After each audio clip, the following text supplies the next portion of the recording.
Cosmo destroys Mobius because she— Why are you back? Adult Chris would have been much more interesting. Sonic has complicated relationships with water. Amy's a strong simp. Being deceived is better than to deceive. Ow, what the— This was all for nothing. Thanks for wasting my time. I've seen enough hentai to know where this is going. The chaotic— Fuck yeah! Well, that was bullshit. Okay, I admit it. Cosmo and Tails are cute. They decided to use not one, but all the emeralds. Sonic roasting Shadow was the only good part. Chaotic— Fuck yeah! This one was so dull. Dark Sonic left an impact, but only for 2 seconds. Holy shit. Amy is a simp! Plot convenience was through the roof in this one. Fucking chaotic, baby! That was dark. Okay, now we're talking. The Metarex just got infinitely more interesting. Forestation Project's big reveal is Discount King Ghidorah. Black Knight did it better. Fuck.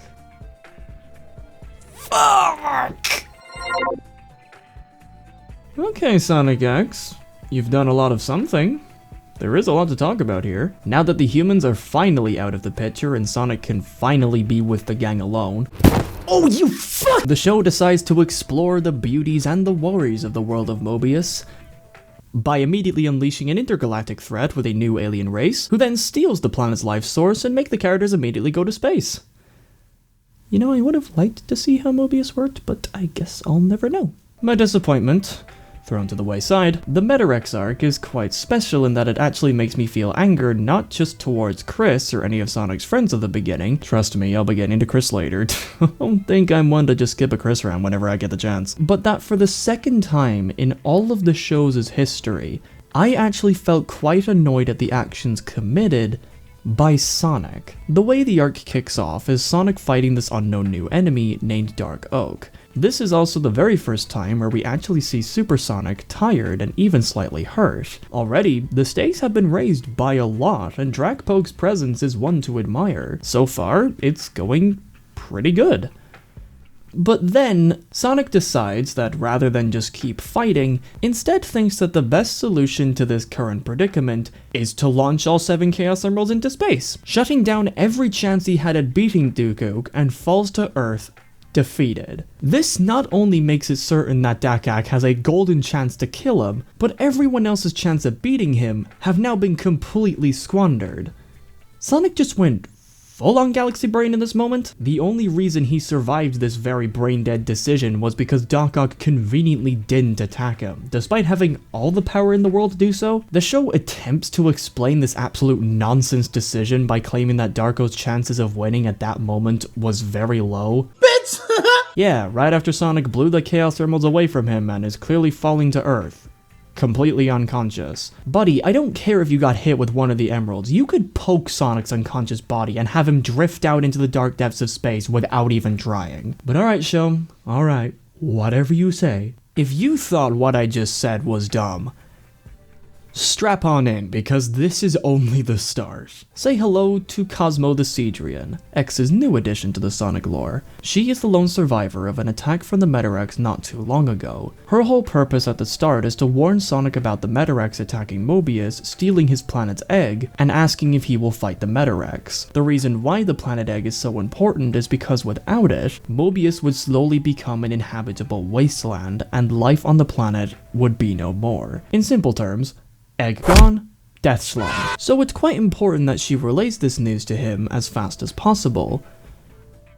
But she's very committed to telling only Sonic, because even though she knows this planet's remaining lifetime was cut drastically fucking short, she refuses to tell anybody else about the problem, until all the damage she was worried about happening to this planet is done. Which just kinda makes her saying, "I must protect this planet" right after everything that went down, kinda just really rubs salt in the wound.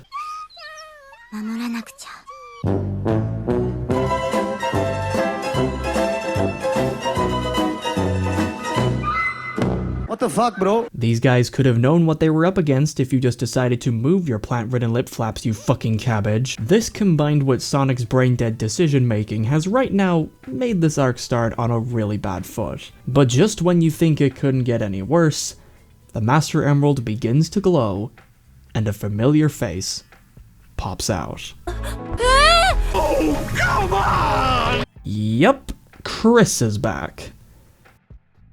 Alright then, where do I start? Oh yeah, why the fuck are you back? Sonic X, you went through 51 episodes of Chris being around and growing with Sonic and the boys, making him go through a character arc that made it so that Chris at the end of the last saga finally grew up and let Sonic go. Chris then lived a good and fulfilled life for the next 6 years with the possibility of being in a relationship with Helen depending on which dub you watch. Chris's story was over. You let him go a little bit too late, but you managed to do it, and I was totally fine with it. So why on God's green earth did they decide that that character development Chris went through should be completely fucking retconned and have Chris, after all that he learned from his past, go to Sonic's world and make it so that not only does he not know how he's going to get back, but also not allow anyone else to follow him? Chris didn't even talk to anybody about his journey to Mobius. He just straight up left his friends and his family, people he has been with since his childhood, leaving only a note with a piss poor explanation as to why he did it. Chris as a character just went all the way back to square one with only minor differences. That journey he went through for 50 odd episodes, that meant nothing. Honestly, you could have just skipped it. He didn't learn shit. His obsession with Sonic never truly went away after all. He spent 6 years of his life getting the teleporter to work again, and once it started up, he didn't even think twice about leaving all of his life on Earth behind.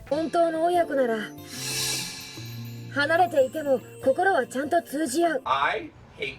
I was already pissed off with how the story handled Chris in episode 51, but in that episode's defense, it at least tried to make you feel sorry for Chris. It tried to make it seem like he regretted what he did. It at least tried to show that Chris's arc was over. But episode 53 just pops up and goes, nah, lol, fuck you, viewer, Chris is back now, embrace it. He's never going away. Episode 51 was already my least favorite episode of the show, but now that episode 53 showed me that everything episode 51 was trying to show me meant absolutely fuck all after all this time, makes me now completely despise it with all my heart, because now I know I could have just skipped Chris's arc and nothing would have changed. What the fuck, Sonic X?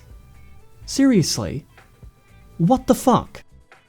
The show attempts to do this complete ass-pull that the reason why Chris came back wasn't just because he wanted to see Sonic again, but it was also because Chris had a feeling that Sonic was in danger.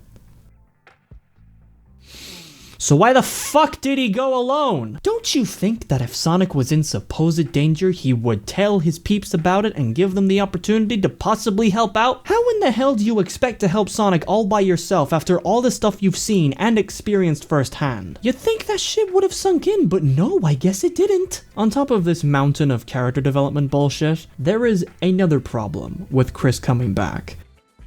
Now, viewer, do I need to remind you on what happened in the last arc? Now, I could be completely wrong, I'm not always right, but I vividly remember a perfectly good reason as to why it was so important to make sure Mobius and Earth were separated. Wasn't that reason that if these worlds were to merge, time would die, and if Chris and more objects from his world were to come to Sonic's world, wouldn't that technically put time in jeopardy once again? Meaning that Chris, upon going to Mobius, damned not just the two worlds, but time itself? No way. We created it. No, it's totally made up. Wrong. You're wrong. It's a total fabrication. It's a made-up tale. We got you. I guess that could be an argument as to why Chris went alone in hopes to lessen the risk, but considering the vagueness of what counts and what doesn't, making Chris still decide to go through with this plan is still a really stupid move. Sure, you can be as vague as you want with the technicalities, but I'm not fucking buying it. You done goofed. You've lost. Good day, sir. The final thing that makes this plot point annoying and also a bit pointless is because Chris is not his own character here. Back in the earlier arcs, he was a kid with abandonment issues, but here he's an inventor who makes some shoes for Sonic every now and again, helps out when it comes to making the plans, and is a character that on occasion has to explain the technobabble so that the audience can keep up. He's basically Season 1 Tails, so he doesn't really have a defining trait that makes him stick out from the cast. Which kind of makes my next point a bit ironic because upon stealing the personality of another character, Chris is now actually tolerable in this season. I'll be straight with you, he actually didn't bother me anywhere near as much as last time. Hell, he even gets 1 or 2 good moments. I've now just hit a revelation upon recording this. This is only after 2 episodes. We still have like 25 to go. This arc is seriously a mess of storytelling. Not only did this story start off on the worst of feet, but what I think made this arc suffer a lot in many instances was all the times that the show wanted to do something that came off as smart, but then did that thing in the worst way possible. If what I just said sounded like technobabble, I'll give a few examples. In episode 63, Sonic and Eggman decide to team up in order to infiltrate a heavily guarded Metarex base because the last 2 emeralds are inside. So they call it a truce and go off with this plan. Rouge, Shadow, and Chris are to destroy the defenses from the inside with Chaos Control, and the rest will do a free-for-all to get the last 2 emeralds. At this point in the story, Sonic and the boys have 3 emeralds, and Eggman has 2. Eggman, throughout this whole saga, while not being the main villain, is still very untrustworthy. He has proven on multiple occasions that he is a backstabbing piece of shit. So the Sonic characters, knowing that this guy is working with them, should be very on guard with their 3 emeralds, making sure that Eggman can't get his hands on them. But rather than just using 1 Chaos Emerald to get inside, because it's been shown before that you only need 1 Chaos Emerald to find another one, they instead decide to bring all of the emeralds they have with them, making Eggman's backstabbing job a million times easier. Of all the people who should have a Chaos Emerald, why did Amy and Cosmo take one? They could just follow Sonic and Knuckles, and even then, why do Sonic and Knuckles have 2 emeralds with them? They could have just used the one Knuckles was holding. It just raises too many questions. Another example is in episode 67, where the crew get a message from the Metarex themselves and Cosmo volunteers to read it out for them. While they already have a translation machine with them, having Cosmo read it out creates more tension. I get it. Moving on. As it seems like Cosmo read the last of the message, she utters a PS, which later on is revealed to be a message directed towards her. Chris questions her briefly, but eventually Cosmo leaves and no one has a second thought. Cosmo then proceeds to go Galaxy Brain mode and fly a spaceship supposedly alone to talk to the Metarex herself, and shockingly gets herself caught because this is the Metarex. This is their enemy we're talking about here. Now, this is an interesting plot point, have Cosmo go to the Metarex and fall for their trap. But again, Sonic X did this horribly for a variety of different reasons. For one, the characters have a translation machine. After Cosmo becomes very suspicious with the PS, the crew should not have wasted any time in translating the message themselves. Giving this message to the crew was already a ballsy move by the Metarex, so to have Cosmo be the one that reads it out, and not have the Sonic characters check the message themselves, was a massive coincidence. 2, Chris deciding to go with Cosmo without telling anyone else what he is doing, even going as far as to turn off the bridge sensor so that the gang can't detect him. This is one of Chris's moments that is just... why? Why did Chris go with Cosmo alone? What did he think he could have possibly achieved by himself? Not only has he put himself and Cosmo in catastrophic danger, but now Chris just severed their one chance of being rescued, making him and Cosmo sitting ducks for what's about to come. Chris ended up translating the message and didn't tell anybody else about it. Why? Which then makes the whole twist of the whole thing being a trap lose all of its stakes because Cosmo's hero complex was too high, and Chris was too stupid to tell anybody about what he planned to do. I'm actually annoyed that no one called him out on this. This was really stupid. Which nicely transitions to my third example of what I'm talking about, where after the team find out what the thorns in their sides got themselves into, Sonic goes and confronts the Metarex only to see Chris unconscious and Cosmo injured. Sonic would usually be able to do something, but in this instance, his hands are tied as Chris and Cosmo slowly fall to the floor. As Black Narcissus continues to taunt Sonic, gloating at the fact that Sonic is helpless, a new form of Sonic emerges. Dark Sonic. The first time we've ever seen him truly angry. Now, This is a very interesting development for Sonic. Throughout the entirety of the show up to this point, he was seen as being passive, chill, cocky, and overall had a very upbeat view on life. He always talks with a lot of spirit and a lot of personality, and while he got himself into plenty of tight spots before, Sonic's attitude never changed. He always ended the trip with a smile or a positive message at the end. That carefree attitude helped him out. But in this instance, however, Sonic for the first time experiences true helplessness. There's no spinning this into a positive ending. He's stuck. He's alone. Chris and Cosmo are prisoners that he cannot save, and he can't defeat the villain that's right in front of him. So for a minute, his attitude completely changes. Instead of looking at the villain while they talk, he keeps his eyes at the ground where he last saw his friends. Instead of the usual one-liners and witty comebacks in his loud voice, he asks direct questions with a super quiet, demanding tone, almost like he's trying his best to conceal his rage. And when Black continues to taunt him, he doesn't respond. When Black shows him his two robots, showing Sonic that he sees him more as a lab rat than anything else, Sonic is brought to his breaking point. He allows himself to shout, but only for a second, and after he destroys the robots, his voice goes back down to a chilling whisper, his pupils completely gone, as he allows his anger to take over. For the first time, the show allows Sonic to actually lose his cool, and it's pretty intense. This scene would have probably been one of my favorites because of how well done it was. But then...もうやめるんじゃ、ソニック。エッグドライブがさ、ちょっと計算貴様が怒りや憎しみに飲み込まれてどうする? Oh, this is bullshit! The show realized that continuing this side to Sonic's character would require a thing called effort. So instead of biting down and seeing where this could take them, this interesting development for Sonic completely vanishes after this episode and is never brought up again, making this incredibly riveting plot point pointless.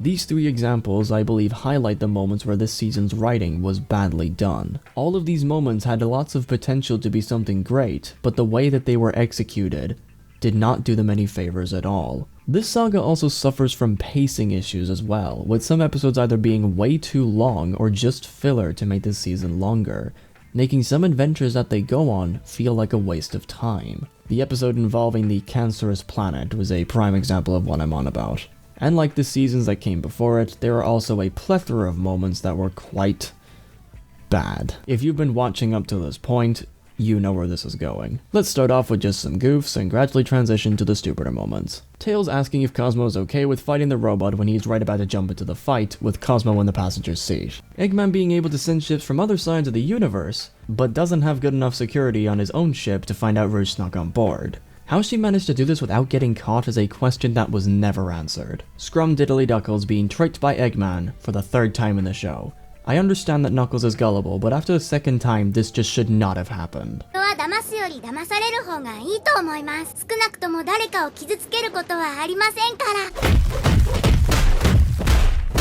Chris not recognizing his grandfather's spaceship until after attacking it. Nobody hearing or seeing Deco and Boko putting hacker chips on their ships even when they are in the character's peripheral vision. You can't even argue tunnel vision on this one, because even with tunnel vision, the character still should have seen them. Sonic losing against the Metarex soldiers despite having 3 Chaos Emeralds with him.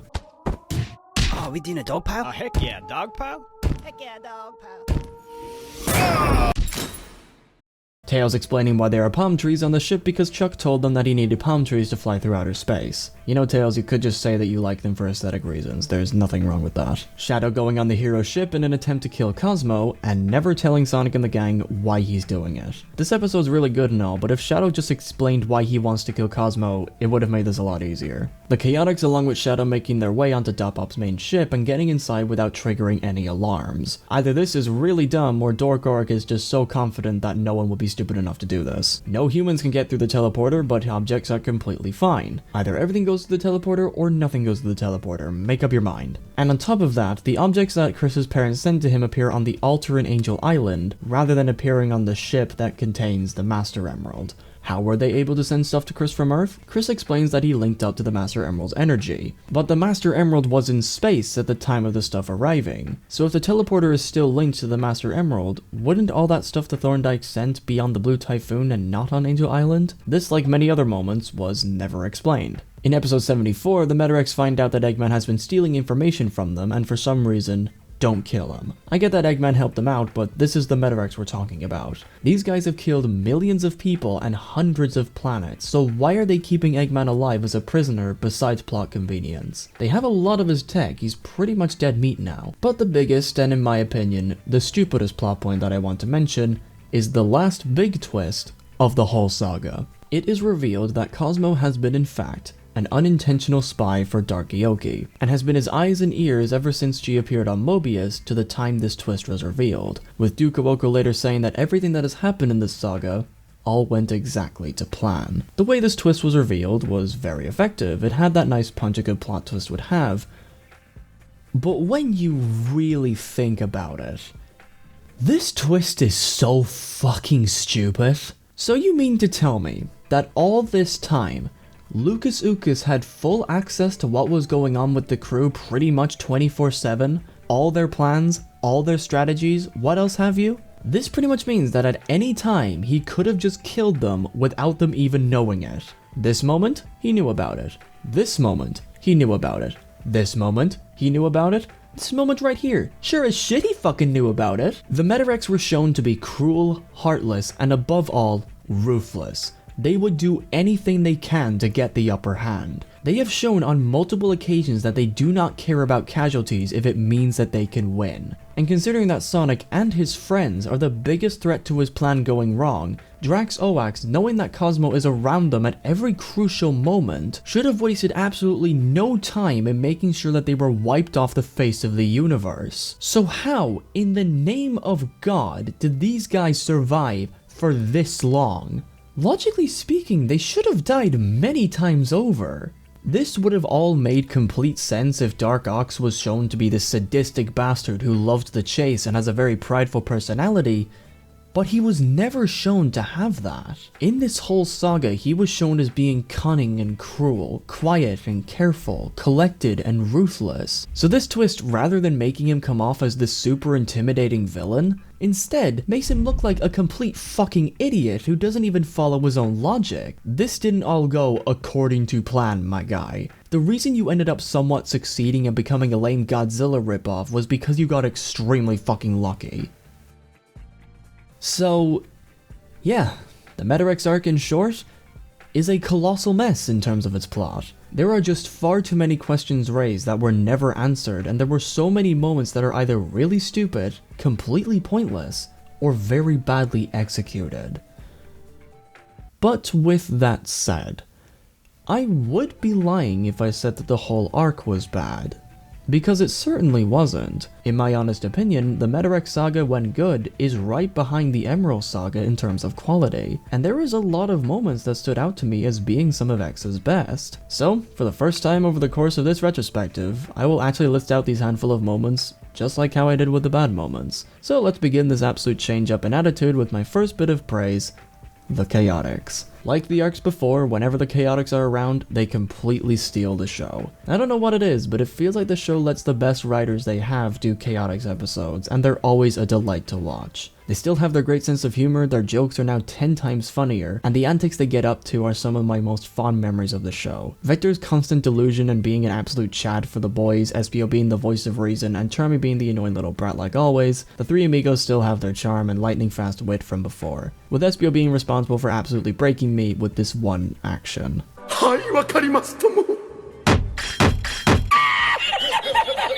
The episode where they try and get Tails and Cosmo together for the entire duration of it was some really good shit. 2. The Metarex actually turned out to be a lot more interesting later on. There's a really nice backstory to how the Metarex came about, and it gave to Puka some nice needed development. The fact that all this started over a betrayal was some really interesting shit. 3. It seems like the animation received a massive upgrade from the other arcs because this season looks a lot better now. Fight scenes now flow better and have more weight, with the fights now being upped in scale and impact, like the final battle and the occasions when Zelkova is around. The expressions on the characters feel far more varied and much more lively than previous seasons, with the show doing a great job at sometimes getting the message across by just having the audience look at the character's expression and without using any dialogue. Backgrounds look infinitely more detailed and polished, allowing the world to be much more creative visually, and they take every opportunity to show you the 3D model of the Blue Typhoon, which yes, looks pretty nice. and the way they animate it flying through space is usually very smooth and effective. The upped animation definitely helps in making the more somber and emotional moments of the anime hit exactly like they should, which nicely transitions to my next bit of praise. The Metarex arc is not afraid to do a lot of risky stuff like sacrifice, death, and loss, which while some moments come off as comically bad, a lot of it actually hits exactly like it's intended to. These moments specifically are where Sonic X shines the brightest for me. When they get these moments right, they get them right, with a lot of episodes of this arc being some of my favorites. Let's list off a few emotional moments that I thought were particularly noteworthy. Example 1. Zelkova's death. After being hit with the shocking revelation that the big four bosses were actually the same species as Cosmo this entire time, Zelkova goes out in the darkest way possible. Everything from Zelkova's cries of pain to Knuckles trying to save the guy that just seconds ago was trying to kill him. This was a really nice dark moment for the anime, adding far more suspense and lore to the Metarex themselves. Example 2. Shadow in episode 53. The entire premise of this episode is that Shadow is out to kill Cosmo, and every single character gets their ass fucking handed to him, with the last character between him and her is none other than Tails, the one character that stands absolutely no chance in beating Shadow, at least, not head on. This episode was really fucking intense. Every time it seems like things are going well, they almost instantaneously go wrong. The whole episode is just this one giant game of cat and mouse, with Tails having to use everything he knows about the Blue Typhoon just to keep Shadow at bay. Tails only wins in this episode thanks to using his brain and trapping Shadow inside the Sonic Cannon. He didn't even stand a chance at beating Shadow head on. This and combined with Tails finally opening up to Cosmo, and you have an episode that is all around really well done, even if thinking about the twist at the end makes you realize how dumb it is. Example 3. Tails' development. Tails for most of this show has been riding behind the coattails of Sonic and the gang, with the only thing he supplied for the story so far were an exposition dumps and occasionally being the extra platform for Sonic to just jump back into the action. In this arc, however, Tails has to take on the role of the team's strategist and the team's leader, coming up with plans on the fly in sometimes very dire circumstances. He grows from being this naive big-brained child who always idolized Sonic, to becoming a pretty hardened warrior, with the anime showing him having many moments of being his own version of badass, like taking out a snake Metarex with a giant wire, figuring out how to escape the Metarex on 1 or 2 occasions, and single-handedly takes on Shadow and wins, like what I said before. Tails goes from being Sonic's cheerleader and mechanic to being his own character that stands on his own 2 feet, even managing to win the heart of Cosmo, which while not being the most fluid of relationships, it was still really cute whenever the two talked and worked together. Their chemistry was handled pretty well and transitions to the next example of some of the few great moments in this arc. Example 4, the final 2 episodes. If there was one thing I didn't expect to feel when I rewatched Sonic X for this retrospective, it was to actually feel sad at the shit that was happening. After everything that the Metarex can throw at the Sonic characters to a point where not even their super forms can take them on, Cosmo, a character that for most of the anime has been constantly getting herself in trouble, decides to finally blossom into a useful character one last time, fusing onto the Black Seed and gives the crew one final shot at beating the Metarex. The cost being her life. The one who decides to pull the trigger that will end her is none other than Tails himself. This is the scene that I think did not need to be as good as it was. This, right here, is how you make a death scene emotional. Once Tails is sat all alone in the control panel, all that can be heard is the beeping of the controls. The beep slowly getting louder and louder as the scene drags on.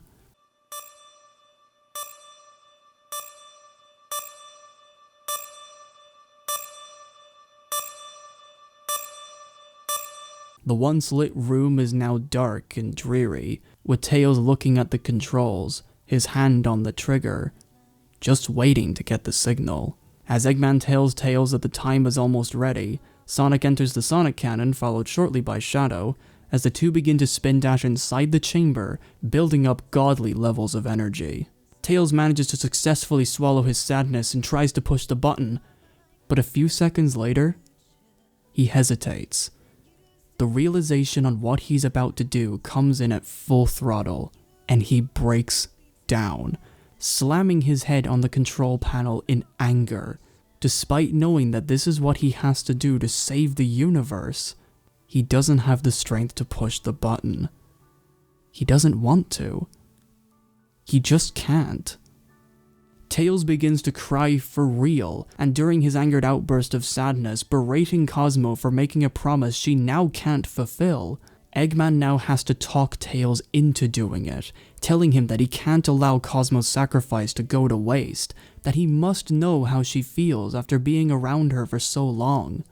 But Tails still can't do it.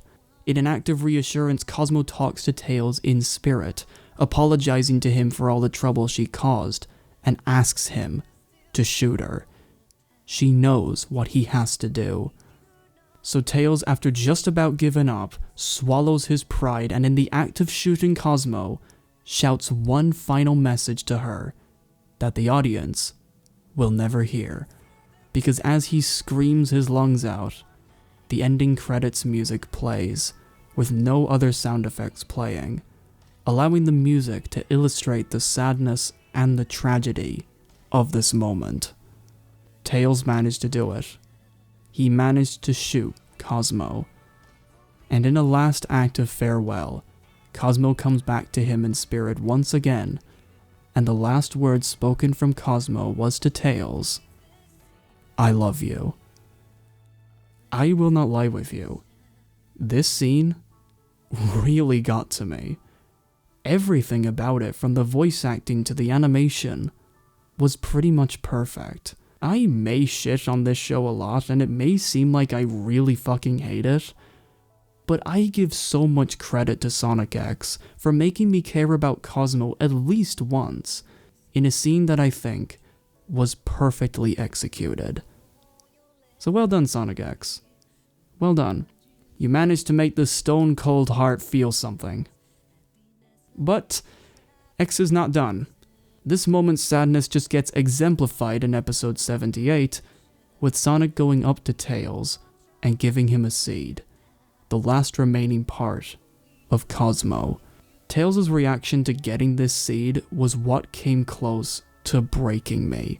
Despite the good intentions that Sonic had when he gave Tails the seed, he doesn't thank Sonic for this. Instead, he just weakly hits him over and over, berating Sonic for him not saving her. Why was Cosmo the one that Sonic couldn't save? Why did she not get a second chance when everyone else did? Tails had faith that Sonic would save Cosmo. He believed in him. And this is all Sonic can give back to him. A seed. Nothing else. In addition, Sonic's lack of reaction also makes this moment heartbreaking. There's no bullshitting his way out of this one. There's nothing he can say that will lessen the blow of what Tails just did. The only thing he can do is stand there, saying nothing as Tails breaks down in tears at his feet, his eyes shut in shame for not saving the one person that meant so much to his best friend. Oh, God. Okay, oh, Jesus. Alright. Whew, this got way too real, way too quick. But I would say that this moment wouldn't have been so good if it wasn't for the final and my favorite example on what I want to bring up about this saga. That example is my favorite episode to come out of this arc, episode 68. In this episode, the show follows Rouge, Eggman, and Shadow on their own solo adventure, where they bump heads with a group of human freedom fighters that come from a dying planet due to the Metarex stealing their planet's egg.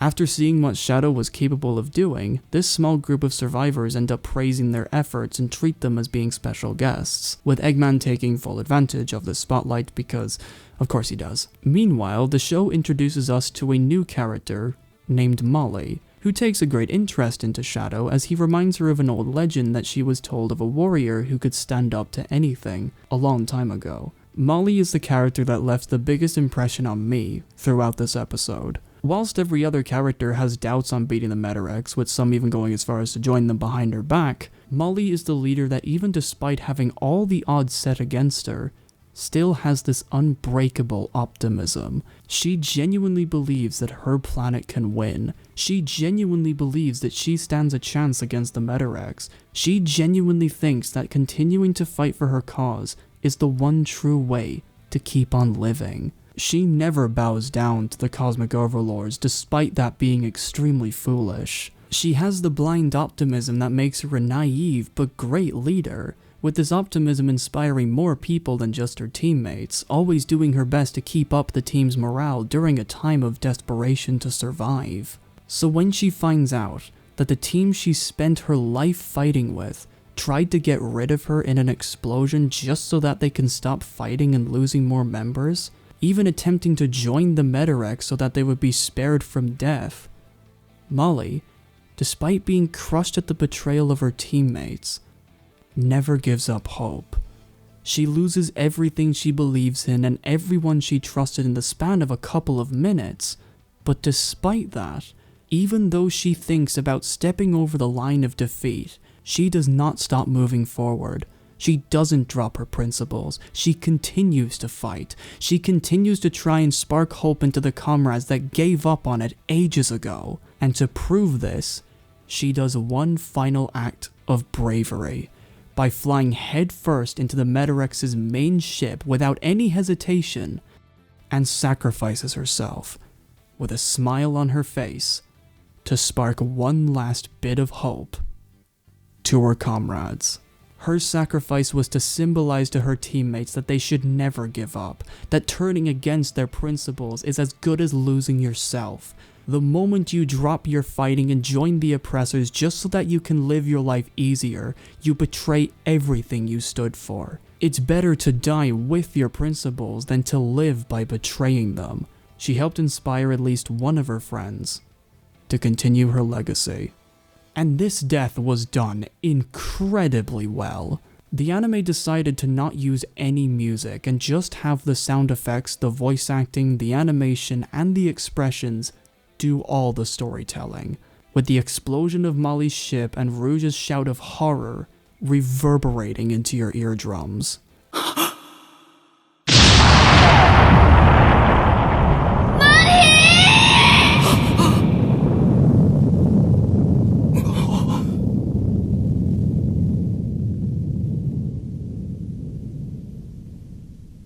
Molly was the reason this episode was so good. Because of her, everything that made the Metarex so horrifying was on full display. I got to finally see just how much power the Metarex has over the galaxy, winning over comrades not out of respect but by fear of death or worse. I got to see just how much war over a long period of time can drive some people to abandon their principles and commit horrid acts of treason against their own leader just out of desperation for the fighting to stop, just so that they can go down easy rather than in a blaze of glory by an enemy that's leagues above them. And what's great about this episode is that it doesn't try to paint Molly's comrades as being evil for betraying her. The episode painted them as being desperate for the Metarex to just leave them alone. Sure, it's cowardly, sure the things they say to Molly is very harsh, sure they go down like pathetic weaklings with no spine, but after everything that they've gone through, you can't exactly blame them for wanting all this suffering to end. There's only so much someone can go through before they finally throw in the towel. Everything that I've just said, in addition to Shadow finally getting a purpose to fight again after Molly's heroic sacrifice, even going as far as to make a grave to commemorate her bravery, episode 68 was the episode Sonic X needed to have. The anime for too long had not really dived into just how horrifying and cruel the Metarex truly were. So when this episode played out and I saw the suffering, the crushing defeat, the acts of betrayal, and the spark of hope in between a rainstorm of doubt, I finally understood what the Metarex are, and I was so fucking ready to see them die. And after we find out what became of the Resistance, it just made me despise the Metarex even more. joining the Metarex just so that you can be food for a world with no life for all eternity. Now that is fucking evil. This entire episode is why I believe the moments in episode 78 and 77 hit way harder than before. It was because I knew how dangerous the Metarex were, and that the characters had no other choice but to sacrifice one of their own to finally take this ungodly evil down. Because of episode 68, the bittersweetness of the victory in the ending stung way more than if I never saw it, and I will always appreciate episode 68 for that. It really was what Sonic X needed to be something worth remembering. There is probably a handful of moments I'm missing from this arc that I thought were really good, but the truth is that if I were to go any deeper into this arc, I wouldn't be able to finish this video. This video already took me forever to finish, leave me alone. But I will say this. The Metarex Saga, despite its glaring flaws in its plot and some characterization, makes up for those two things in the form of many funny, heartfelt, sad, depressing, satisfying, and all in all, enjoyable moments that I will not be forgetting anytime soon. It is without a doubt the second best arc of the whole show. All in all, I definitely had some fun. And that concludes the review of the Metarex Saga, at long fucking last. But this series of videos is not over yet, because next time, I'll be getting on a special guest from my past who will be talking about the top 5 best and the top 5 worst episodes of the whole show, in our humble opinion. But for now, my name is Manga Writer, and I'll see you in the next one.